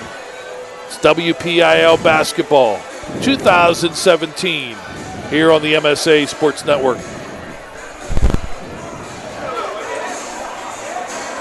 When looking to replace your athletic field, choose ProGrass, First in Turf. ProGrass has installed over 500 fields in the U.S. Getting the best artificial turf for your field depends on both the product and the partner you choose. That's why architects, athletic directors, and players choose the ProGrass Performance System. ProGrass maintains an active presence in the synthetic turf industry as members of the Sports Turf Management Association and the American Sports Builder Association, and is proud to be recognized as the FIFA preferred manufacturer. Call ProGrass today, 866-270-6003, or visit them on the web at www.progressturf.com. ProGrass, First in Turf. The team at UPMC Sports Medicine doesn't just rebuild wrists and knees. They build better athletes. Athletes at every level who want to get stronger and faster and prevent injuries. Fact is, no other sports medicine program in the region is more experienced when it comes to treating, training, and inspiring athletes. UPMC, the official healthcare provider of the Penguins, Steelers, and you. Find out more at upmcsportsmedicine.com. People ask what drives me. It's the respect I have for my opponents, the trust I have in my teammates, a coach who treats me with dignity, and a university that has faith in me on and off the field. That's what keeps me focused, why I practice harder, play my heart out. I play to win. I play for Carlo. Tell us your story using #WhatDrivesYou. Carlo University, a proud sponsor of the MSA Sports Network. What you want? What you want? What you want is to stay warm this winter by logging on to www.msasports.net each and every day. We have all the schedules, the scores, the rankings, and the standings of the high school winter sports, plus weekly shows like Inside the WPIAL Wrestling Circle, the PIHL Power Play Show, and the WPIAL Roundball Report, along with live and archive broadcasts of whatever your favorite high school sport is. Anytime, anywhere, always there, every day this winter. It's the MSA Sports Network. This is Josh Roundtree from the PIHL Power Play Show at MSASports.net. Along with Kevin Zilmansky, we plan to bring you the best high school hockey talk in Western PA this season. We'll cover every classification, AAA, AA, Single A, and D2. All right, D2, Gordon Bombay, Charlie Conway, the Bash Brothers, Kevin. Wolf the Dennis Stenson, the Flying V? No, Kevin, it's Division 2. It's Knuckle Puck time?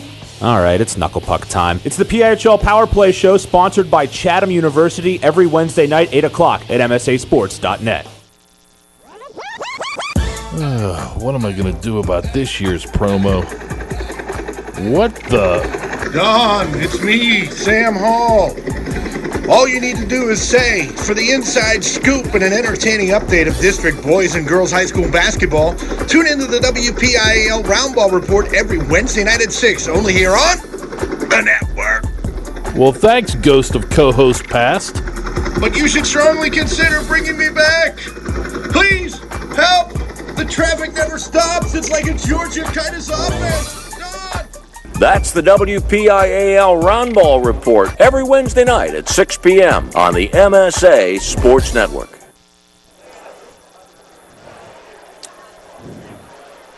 Back at Fox Chapel High School, we welcome you to the post-game show here on the MSA Sports Network. Along with Scott Majeski and Donny Chedrick, I'm Don Rebel. It is now a little more crowded atop Class 6A Section 3, as Penn Hills and Fox Chapel are both 9-1 after the Foxes defeat the Indians 65-57, avenging their earlier loss at Penn Hills back on January 3rd, 62-59.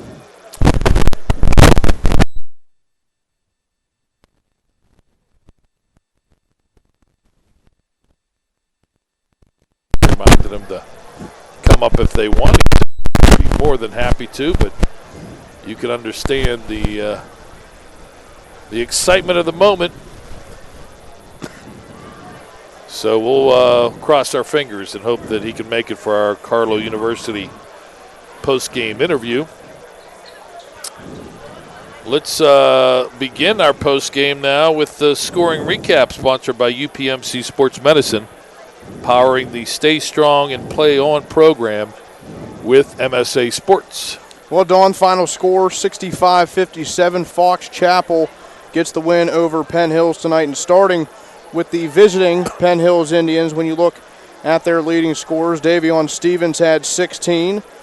Shafino had 14. Then we get 8 points coming from Shavar Williamson, including a throwdown slam on an alley-oop. 7 points from Julian Bennett. 5 from Jason Eubanks. 5 also coming from Cameron Jeffries, and 2 points off the bench for Brennan Hill. Then we jump over to the Fox Chapel Foxes, and the guy we expected to finish leading the team in points actually didn't. We get 20 points to lead the way for the junior point guard Carson Cohen. 19 points coming from Jake Livingston after having a dominant first half for the 6'5 senior. 12 points coming for Ben Kelly, the 5'11 sophomore, hit a couple big threes tonight. Then we get 7 points from Michael Snowball, 7 from Dimitri Spina. And that was it. So a lot of scoring from the starting 5 for Fox Chapel. Not a lot coming off the bench. Fox is 16-1. Penn Hills falls to 15-2. And just a quick look, we mentioned this is after tonight, 2 weeks left for everybody in the regular season. These two teams have already clinched, so that's a foregone conclusion. Final 4 games for Penn Hills in this section. Tuesday they are home to Penn Trafford, at Hempfield next Friday, home to Woodland Hills, and then at Latrobe. So tough week. The final week, you got your rivals Woodland Hills, which is in line for a playoff berth, and then a pretty good Latrobe team you got to travel to Wildcat Country to wrap things up. Fox Chapel, meanwhile, they are home to Norwin on Tuesday, a week from tonight at Penn Trafford. And then they end hosting Latrobe and at Plum. And that's a rivalry game. So you never take anything for granted. Zach Skrinjar is on his way up, and he is not coming empty-handed. No, it looks like he's bringing the whole starting 5.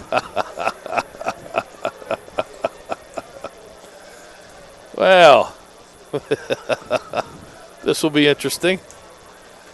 We were delayed in tipping off. Congratulations. What do we got? A scrimmage going on here, Coach? Hey, we travel in packs. Well, let me see if I can. Move this over. Good. Give him the headsets. We'll start with him, and then we'll get some players. I think we got a handheld, Scotty. You find a handheld in here? Here we go. Oops. All right. That's why there's 2 quarters or 4 quarters, Betty. Sorry. That's all right. Congratulations. That's fine, man. Thank you very much. Heck of a performance.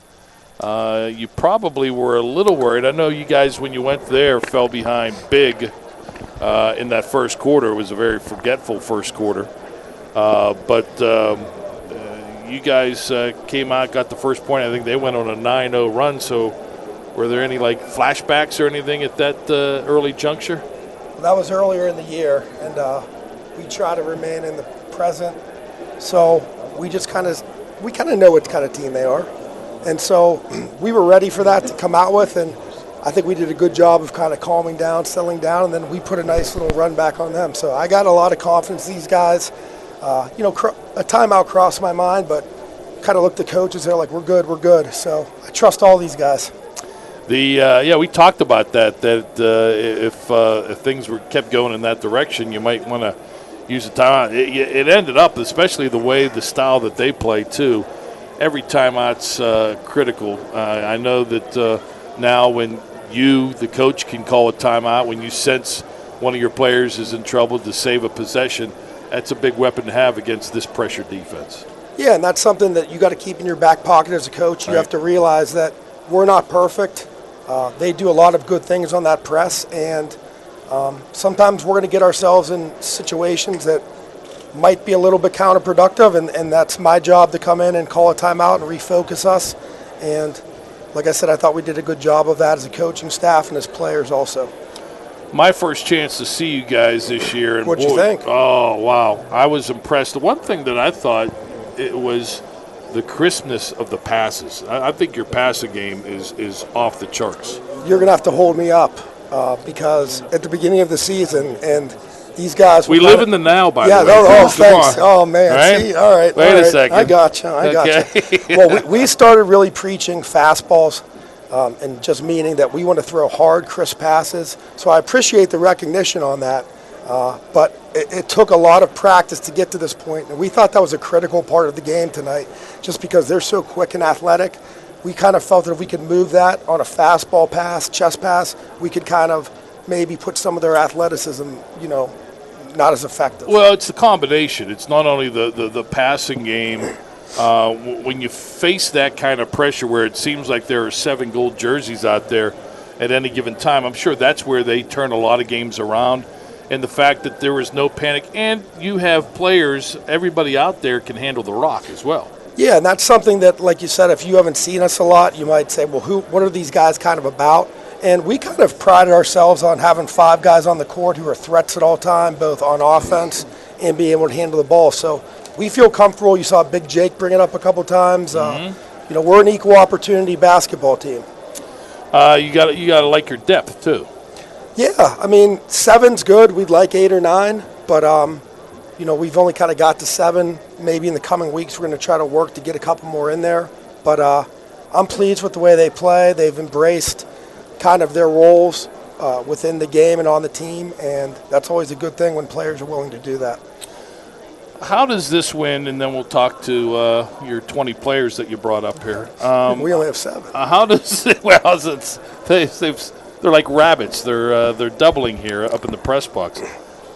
How does this win, what does it mean for you and for the program? Because as an outsider, it sort of validates that you guys are the real deal. You guys are a legit player once we get going in mid-February.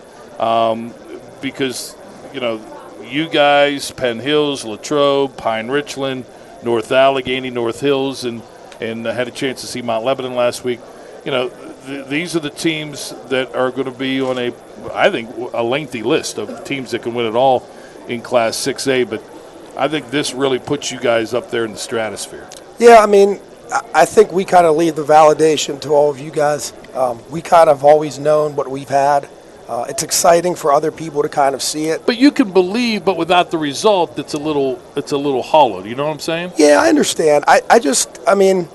like I said, they're a very good team. We're a very good team, and I think there's a bunch of teams that are going to be able to compete. I mean, you ask me, going up to Latrobe, if you want to call it validation, I mean, I think that's a 25-game winning streak that we kind of put on the skids up there. But we really aren't. I don't know. I'm trying to say it PC because I don't want to sound like I'm coming off like rude, but come on, you just had a big win. Nobody's going to construe it as rude. Right. Well, I just think we validate ourselves every day, and coming to practice is our validation. And this was great. We're going to enjoy the heck out of it tonight, maybe even a little bit into tomorrow. But to stay in that upper echelon, like you talked about, we got to focus our attention to Norwin, who's coming in here on Tuesday. So that's the great. This means nothing if you drop. Well, and that's the great thing about hoops. I tell these guys, I said, you get to play 2 nights a week. You're only 2 days away from your next game. So that's a great thing. And it's also like today, like I'm cutting up Norwin film at 2 a.m. probably tonight, looking at what we got to do against them. But I mean, I think the validation was you see this gym packed. You see Great these atmosphere. fans. I mean, what a gift for these guys to play on a senior night in front of a packed atmosphere, all their family and friends, everyone who's got us here. That to me is a lot of validation from the community coming out and really supporting these guys. Largest student body I've seen come out for a game this year. Well, it's America night. God bless America. That's right. That's right. One more question, then like I said, we'll start rapid firing with your team here. A lot of coaches I know have told me they hate having senior night before a big showdown type game. You didn't seem to mind, or or did you? I mean, this. It kind of is what it is. Yeah. If we had our choice, we're limited with our number of Friday home games. This is, I believe, only our third. Second. Pardon me. Thank you, guys. And also you look at weather. So if like the last game of the year gets canceled, when you have senior night. Right. So we kind of set it up in the beginning. Can it be a distraction? Absolutely. But I give, again, these guys credit. The minute we kind of talked through what was going to happen, almost like a game plan. We said we're going to do this, this, and this. We're going to come back in. We're going to have our last words. We're going to go on the court. So, now looking at it in hindsight, what a great idea to have senior night against Penn Hills when you come out with a win. That's right. But, the schedule's a schedule. And, like I said, I don't know that we're recreating a better night and a better atmosphere and a better memory for these guys. And hopefully there's tons of memories left to go. Thank you very much. You guys did a great job. Thank you. I appreciate it. Pass those over to Donny. Sure. I need some help here. I can't handle all these guys. My one-on-one status has gone downhill over the years. It's the post-game show here on the MSA Sports Network. I'm not even in the shot, and it's probably better that way. Get these guys. These guys deserve it after the wonderful game. We'll talk to Jake first. He grabbed the mic. He threw some elbows to make sure he got that mic like a rebound here tonight. What a tremendous game, Jake! Congratulations. What was the feeling as time was winding down and you knew that this win was going to happen? Well, Penn Hills kept the pressure on all night. Right. I'd say that feeling was even magnified winding down. I really didn't feel comfortable until the buzzer sounded. But our guys grinded. These four behind me grinded, and we got the W. Hold that up. Sorry. That's all right. How many of your blocks were goaltending? Because Dan DeRose, their coach, I think, thinks that at least 3 of them were. Yeah. We'll go by Coach DeRose's standards and say all 3 were goaltending then. No, they were. You felt they were legit? Because, the officials thought they were legit. Yeah, I thought they were legit. Yes, sir. When they're coming at you in droves, the one thing that impressed me, and I think I mentioned it to Zach, was you guys, there's no panic. There's almost a calm while they're throwing bodies at you and coming in that pressure trap. Yeah, every day to start practice, we do a drill called West Virginia passing, and that is where you get trapped. So especially this week versus Woodland Hills and Penn Hills. So we'd been practicing that all week, and the practice translated into the game, so we were calm. For the most part, we did have some bad turnovers, but we were calm and found the open guy. Oh, those bad turnovers, as you say, were few and far between. Donny, you got anything for the big man here? Jake, 19 points in the game. Very good first half, sort of slowed down in the second half. But what's it say to you and the 4 guys behind you? They sort of helped you out in the second half. You were very good on the defensive side in the second half of things, but when you slowed down, How's it feel for you to have these 4 guys behind you carry it? I wouldn't want it any other way. I love it. Like Coach Gringer said, we have 5 people on the floor at all time who can score, and I can score 0 points as long as we win the game. That's all that matters to me. So he's not like Antonio Brown then. He's the antithesis of old AB. All right, pass that microphone on. Good Thank job. You guys. Congratulations. Thank you, That's a heck of a way. Are these all seniors? Do we all seniors? 3 seniors. He's not. You're a junior. Well, that was a pretty electric senior night. I'm sure that down the road, come next year, you would like that. We got Ben? Carson. No, we got Carson. I thought it was a 12. Sorry. Carson Cohen. First of all, congratulations. Thank you. It's a special night for these seniors, these teammates, in a raucous crowd and an electric atmosphere. Do you at all, as an underclassman, feel a little pressure because you don't want your buds being let down on senior night? I wouldn't say I felt any pressure. I wanted to go out there, get the win for them. They've worked hard for 4 years. They wanted to show out tonight for their senior night. One of the things I was impressed, there's so much that you guys as a team impressed me with, but I don't know if you're taking any sort of drama classes or theater classes here, but when contact is made, you know how to hit the floor and draw that charge, right? Yeah, flopping sometimes it's an art. But we're sort of joking about it, but in a way, it is. I'm not saying you collapse when there's 3 feet between you and the guy with the ball, but if there's contact made and you can sell that, those are big calls. Put it in the ref's hands. And it's also frustrating for the other team too. Yep. Did you sense at any point, especially when you guys ended up going up by 10, that there was some frustration on their side? A little bit, yeah. We could feel them breaking down a little bit. But, we were down 20 last time, and we brought it back. So when we were up 10, we knew we wanted to keep it rolling. Carson, 3 seniors behind you. I know you don't want to think about when they're not around, but what do all 3 of them mean to this team? Leadership. They bring it every day to practice. And it's obviously paying off. You guys now 16-1 overall. Carson, congratulations. Thank you. The junior. Thank you. Michael next. Michael Snowball.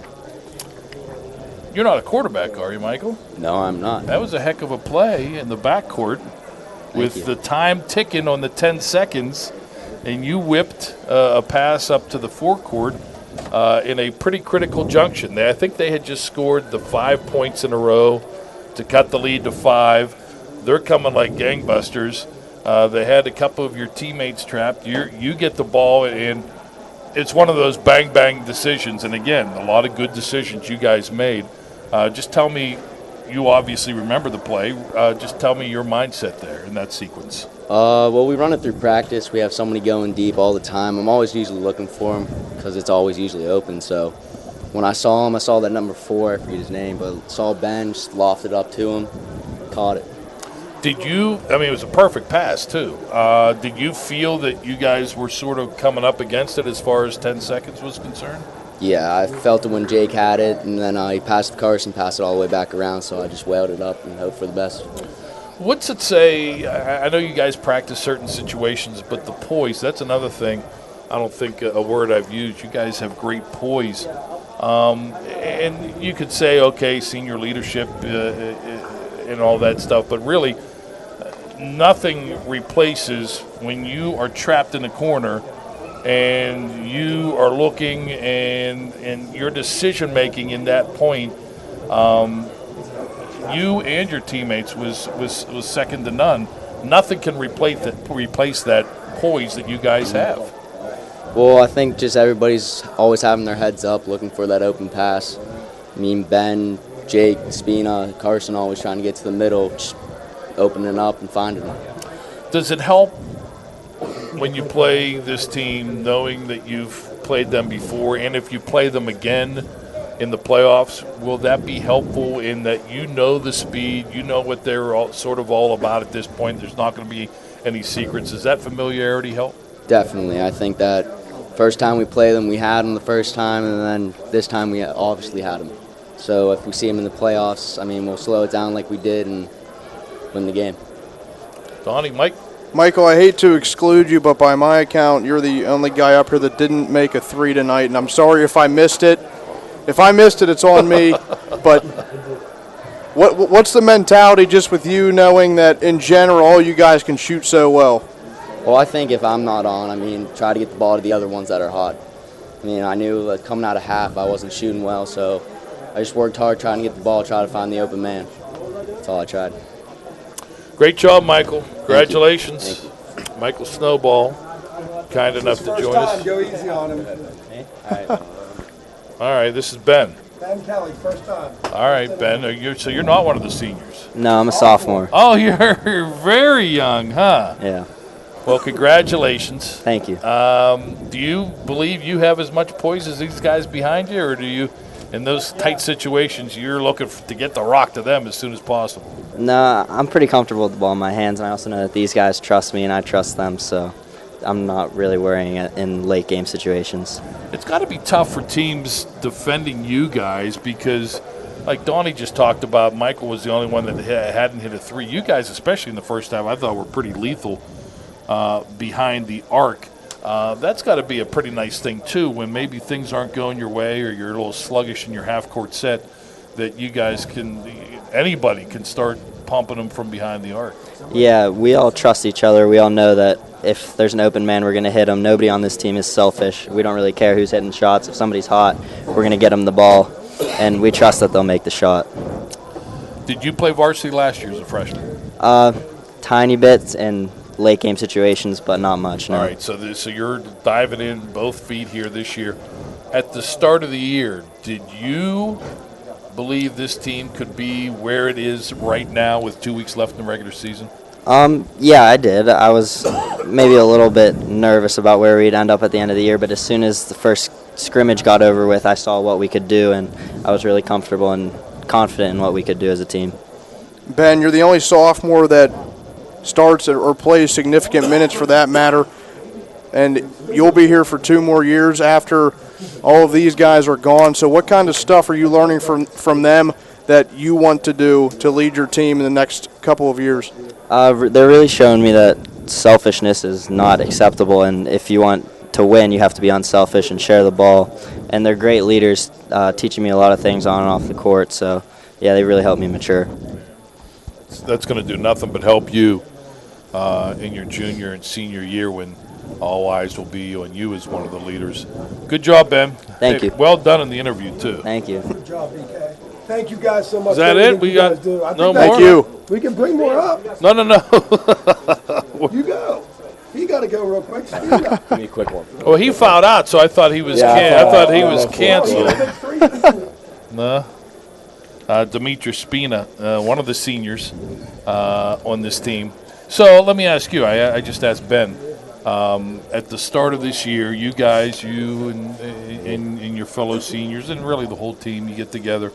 You know, you probably have something pretty good here. Yeah. But did you think 16-1 and tied for first place with 2 weeks left, that kind of good? I mean, I honestly think that inside of our group, we always think that we can do this. And personally, I think that we are always we're not positive it's going to happen, but I think, like Coach Kinner said earlier, like we're the ones that know how good we are, and other people question us, like even our own fans question us. But I think within us, we knew we could do this. We knew we could do this last year. It's just a matter of us.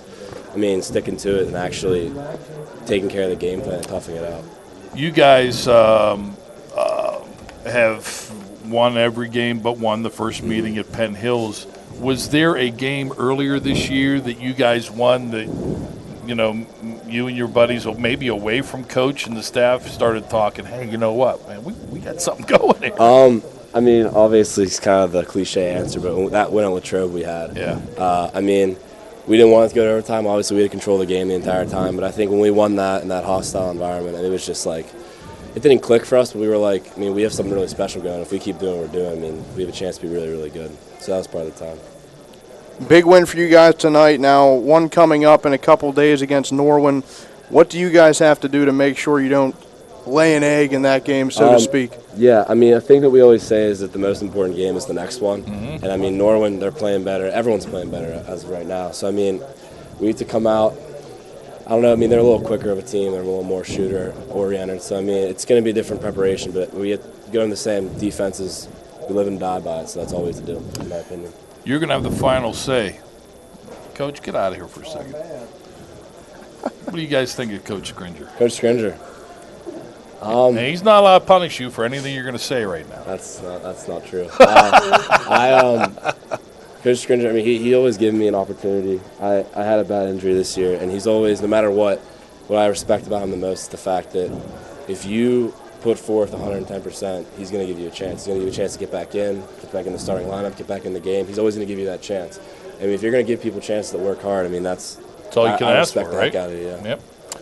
Congratulations. Thank you. Appreciate it, guys. Good luck these last 2 weeks. Zach, thanks, man. Thanks. We'll see you at the selection show. We'll be there in spirit. Oh, okay. All right. Thank you guys. We'll be on the air. Be careful. All right, good luck. Finish strong these last 2 weeks, guys. We're going to try. Zach and the Fox Chapel Foxes, kind enough to join us for an extended post-game interview sponsored by Carlow University, proud sponsor of the 2017 WPIAL Girls Basketball Playoffs. Well, our batteries have probably run dead. We probably were off the air 3 hours ago. So let's put this one to bed. Donny, any final thoughts? A great game tonight, Dawn. Fox Chapel gets the win 65-57, as we've already mentioned. And these are two very good, promising teams going forward, two teams that can both make a run in the WPIAL playoffs if they get the correct route, so to speak. But two promising teams going ahead. Thanks to Scott Majeski for his wonderful camera work here. The game live, also archived at MSAsports.net. Donnie, enjoyed it, my friend. Thank you. It was an honor.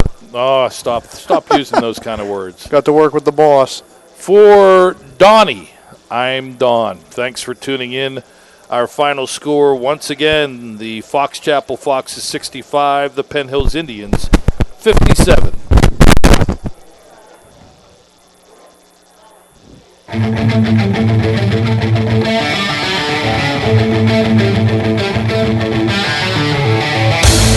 You've been listening to WPIAL.